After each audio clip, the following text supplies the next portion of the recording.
Ben, ce qui se passe en Ukraine, c'est que c'est un pays qui est divisé. Il y a une partie, qui est la partie de Lvov, en gros, qui, avant la guerre, était polonaise. Et il y a une autre partie qui est à l'est, qui est la partie d'influence slave russe.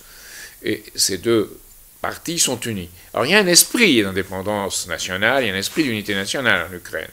Mais on peut jouer avec le feu et jouer sur cette division.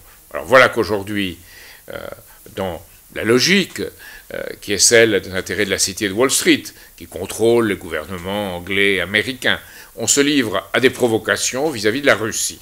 Alors la Russie se considère encerclée par les ABM au niveau militaire, qui ont été déployés ou qui seront déployés, et se considère également sous pression avec la déstabilisation en Syrie qui porte vers le Caucase, et la déstabilisation maintenant en Ukraine.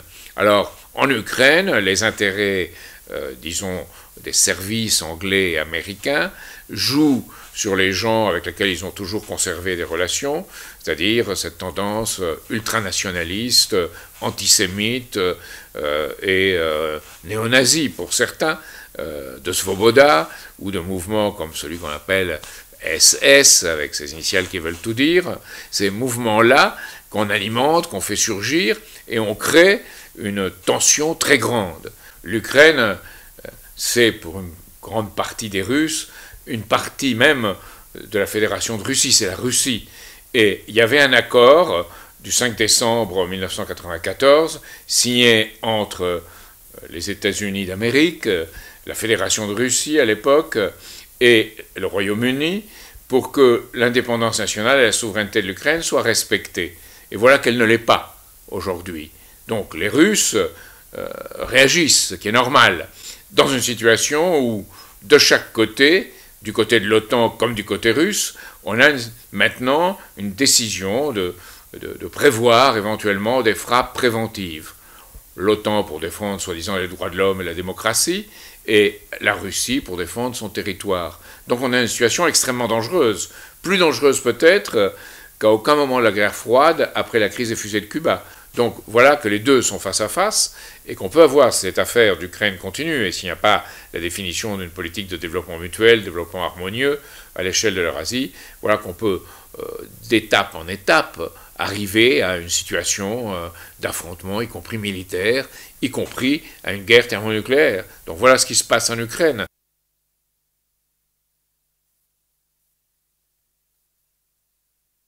Pourquoi on joue avec le feu?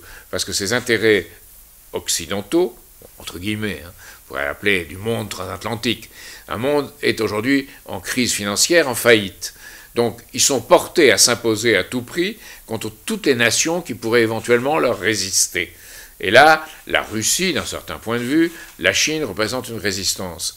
Donc il faut faire, de leur point de vue, sauter cette résistance et pouvoir pratiquer une politique qui est une politique de pillage financier, de piraterie à partir des paradis fiscaux dans le monde. Vous voyez, la Russie de Poutine, avec Sergueï Glaziev, qui est un de ses conseillers, voulait faire une politique de déoffshorisation, ramener les intérêts que les oligarques russes ont mis à l'étranger, de les ramener en Russie.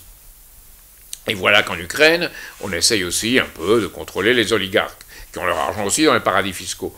Donc du point de vue des intérêts financiers de la City et de Wall Street, ça ne peut pas se faire. Donc il lance l'offensive, il lance une provocation, et on vise au démembrement de l'Ukraine.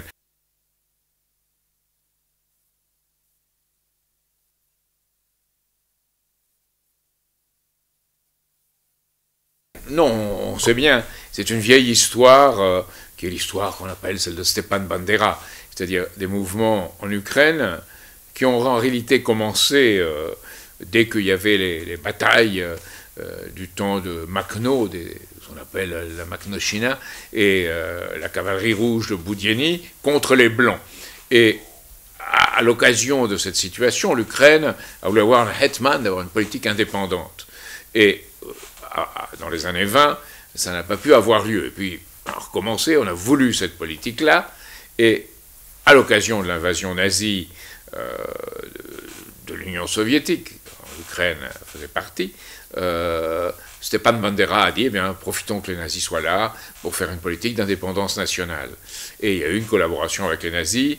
Ces gens-là ont éliminé des dizaines de milliers, certains disent 70 000 Ukrainiens, juifs et non-juifs d'ailleurs, mais beaucoup étaient juifs. Et ce mouvement de Bandera avait de forts accents antisémites, comme l'ont les mouvements actuels, et carrément arborant des insignes qui sont de celles de mouvements néo-nazis, et violents, et s'entraînant avec un entraînement paramilitaire et militaire, avec des gens, ils l'ont avoué eux-mêmes, qui viennent, pour certains, des Afghanis, c'est-à-dire l'armée qui s'est battue en Afghanistan, et d'autres qui viennent même de Syrie et qui ont reflué là pour constituer cette base, ce fondement. Il faut bien voir que Stepan Bandera, au moins après 1945, avait été pris en main par le MI6 britannique et avait été mis sous contrôle. Donc tous ces mouvements-là qui étaient dormants jusqu'à maintenant, tout à coup sont ressuscités, je dirais, pour créer une situation qui est celle dans laquelle se trouve aujourd'hui l'Ukraine.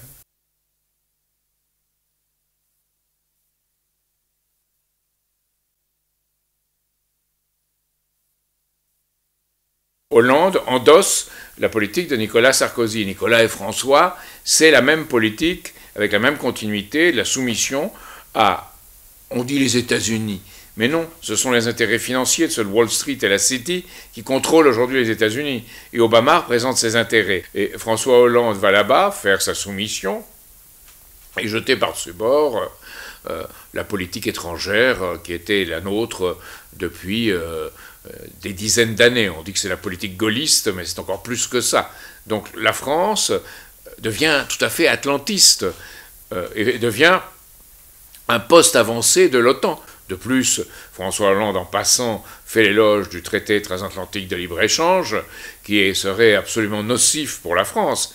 Imaginons une situation où on aurait d'un côté ce traité transatlantique de libre-échange, et de l'autre côté un accord entre l'Ukraine et l'Union européenne.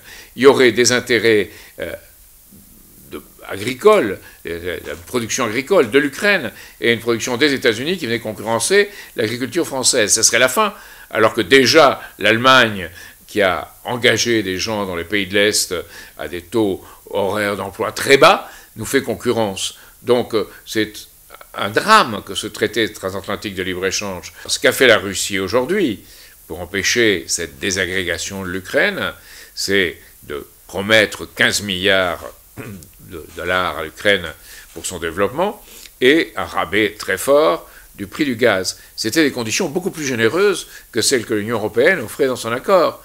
Donc on est dans un monde à l'envers. Voilà qu'on prétend qu'on est généreux avec l'Ukraine alors qu'on ne l'est pas, et voilà qu'on prétend défendre la démocratie et les droits de l'homme, alors que ces insurgés qui sont à Kiev ou surtout à Lvov sont des gens qui sont antisémites et d'extrême droite et même néo-nazis.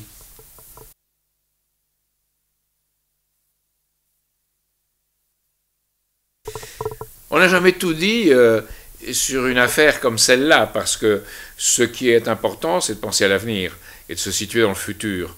Et ce futur, c'est quelque chose qui, pour la France, est de retourner à une politique d'indépendance nationale où on négocie dans son intérêt, non pas avec des régimes, mais avec des États. La France reconnaît des États, elle ne reconnaît pas les régimes.